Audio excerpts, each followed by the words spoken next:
São milhões de empresários, milhões de pessoas, milhões de executivos competindo com vocês, vocês competindo com eles. Pensem fora da caixa, tentem sair desse lugar comum o tempo todo. Não é fácil, você não vai conseguir isso o tempo todo, mas se tiver dentro de você esse espírito, com certeza em momentos importantes da vida você vai conseguir romper o estado atual de coisas. Não se acomode, mesmo que estiver indo bem. Pense que você podia estar fazendo alguma coisa diferente. O empreendedor é aquele que percebe antes que os outros, é aquele que tem coragem de agir rápido e a intuição de definir sempre o caminho certo. Empreender é um ato complicado, complexo, difícil, cheio de nuances e variáveis. Perguntas que eu devo fazer se eu vou empreender, vocês que já são empreendedores. A primeira coisa é meu objetivo. Qual é o meu objetivo quando eu vou montar um negócio? Sem objetivo, nós não temos onde chegar. E quanto mais longe você jogar o seu objetivo, mais chance de você chegar perto dele, ou pelo menos perto do sucesso. Pense grande. Em segundo lugar, onde eu estou.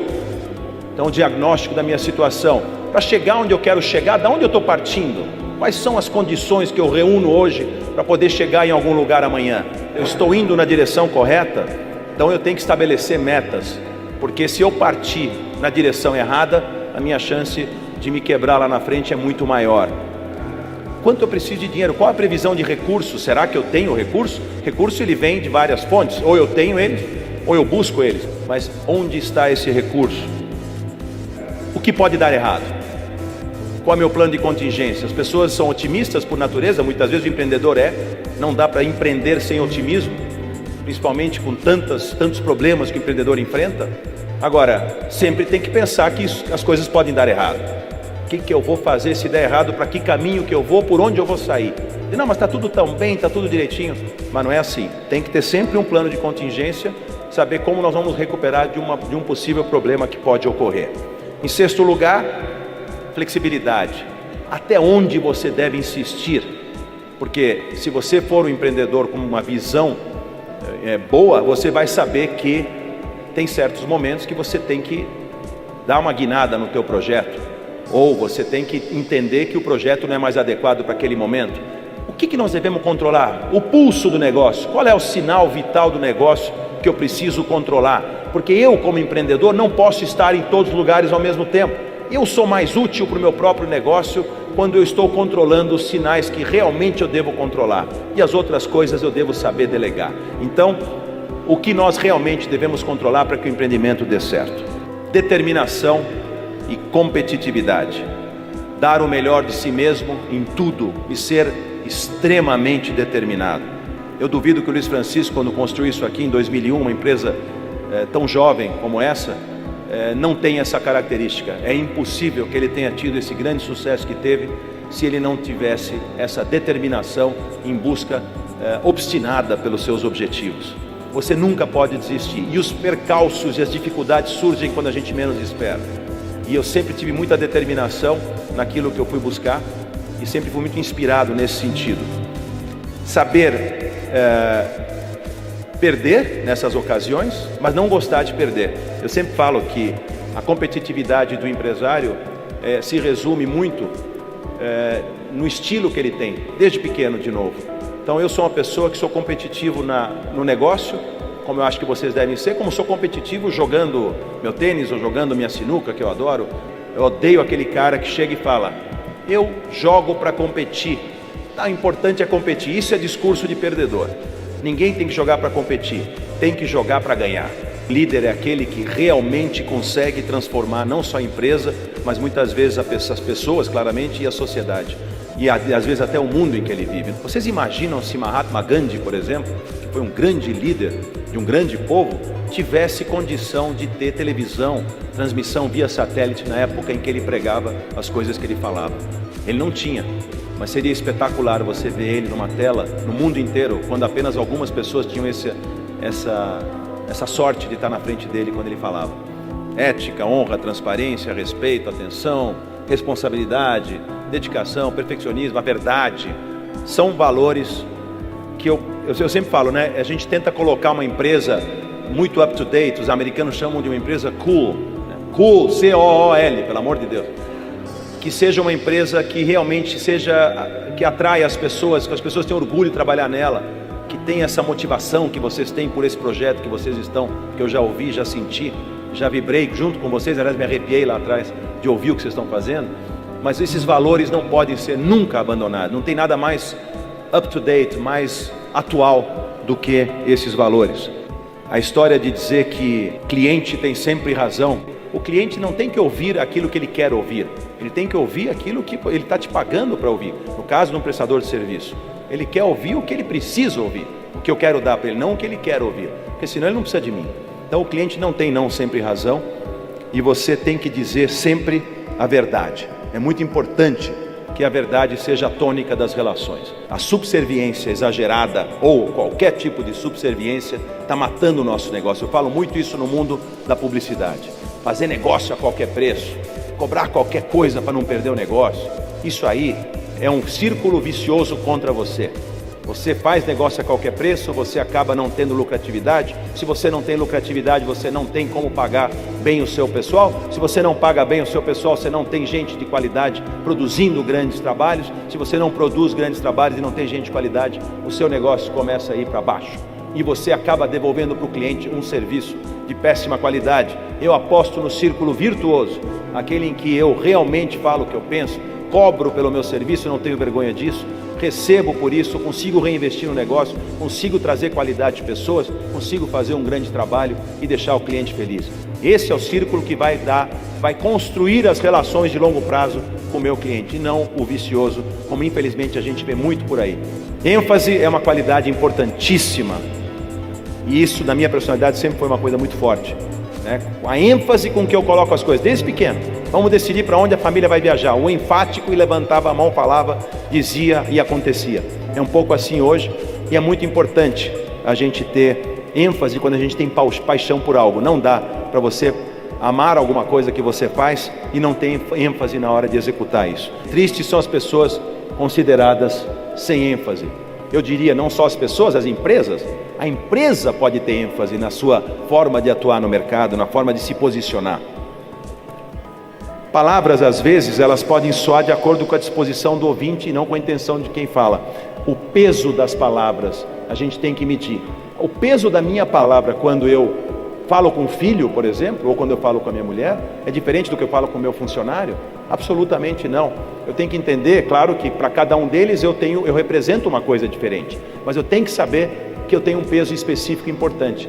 Às vezes uma palavra mais pesada pode destruir uma pessoa, às vezes um elogio pode fazer com que ela se anime e se consagre lá na frente. O que importa não é o tamanho da sua empresa, e sim o tamanho da visão que você tem. Tamanho não é álibi, é uma missão.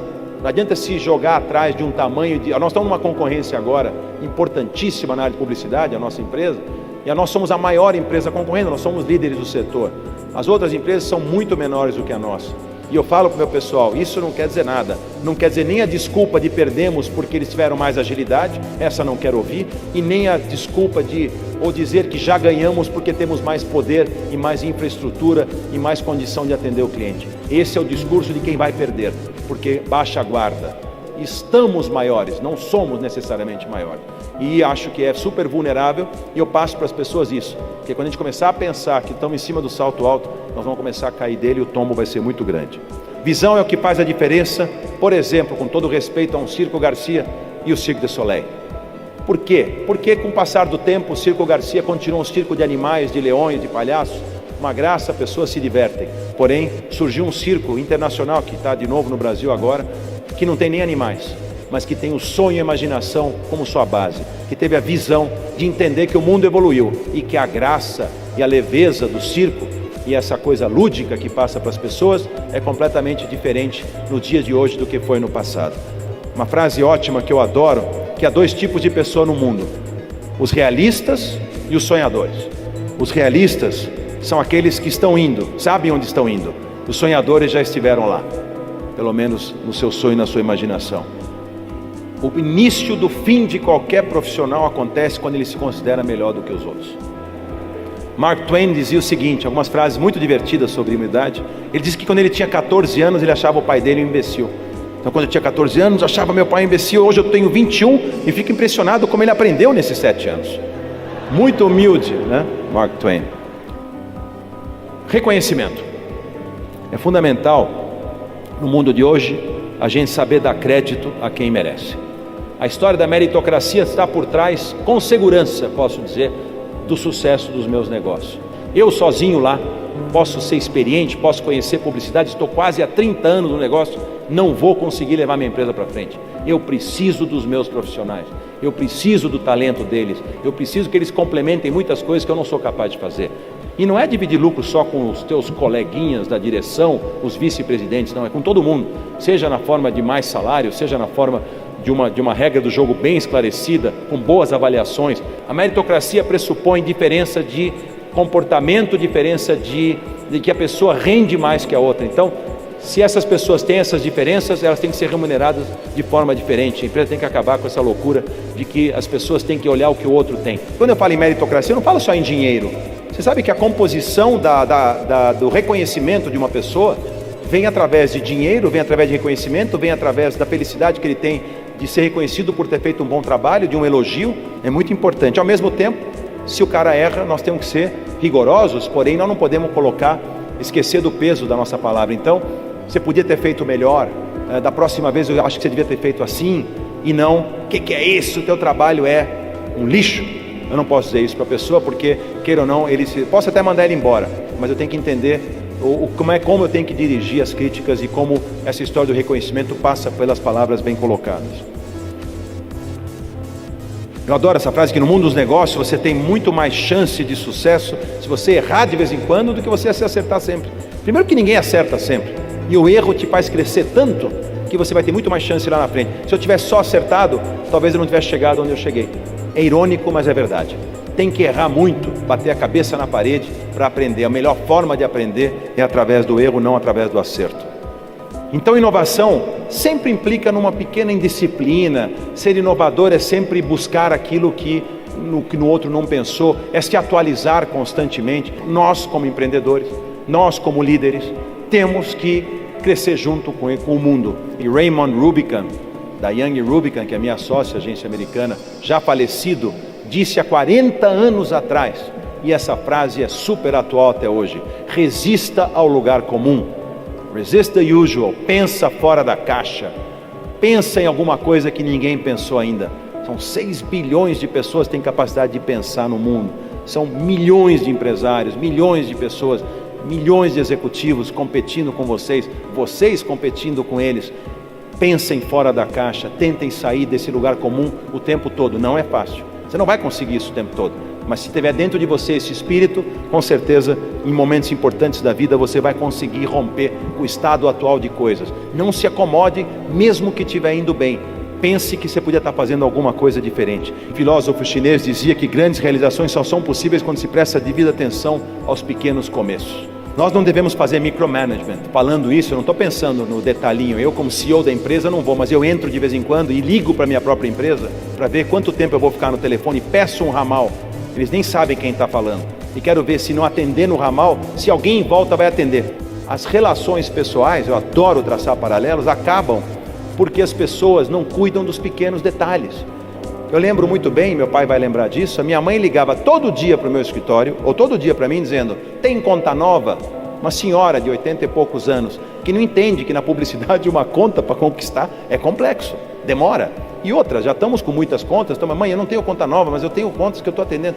Não adianta, dia seguinte, tem conta nova? Porra, todo dia. E aí a minha paciência se esgotava. Mãe, já falei que não tem conta nova. Aí ela faleceu 2 anos atrás e aquele telefone não toca mais. Eu adoraria que ela tivesse, desculpa pai que está aí, ficou emocionado, que ela estivesse ligando e dizendo: tem conta nova? O sucesso profissional é lucro, notoriedade ou reconhecimento. Não tem terceira coisa que possa falar quando você fala de sucesso profissional. O sucesso pessoal é só a felicidade. Não tem outra coisa no sucesso pessoal do que a felicidade. E a felicidade é o grande lucro da nossa vida. E é o único compromisso, como eu já disse, que a gente tem que ter na vida, é com a felicidade.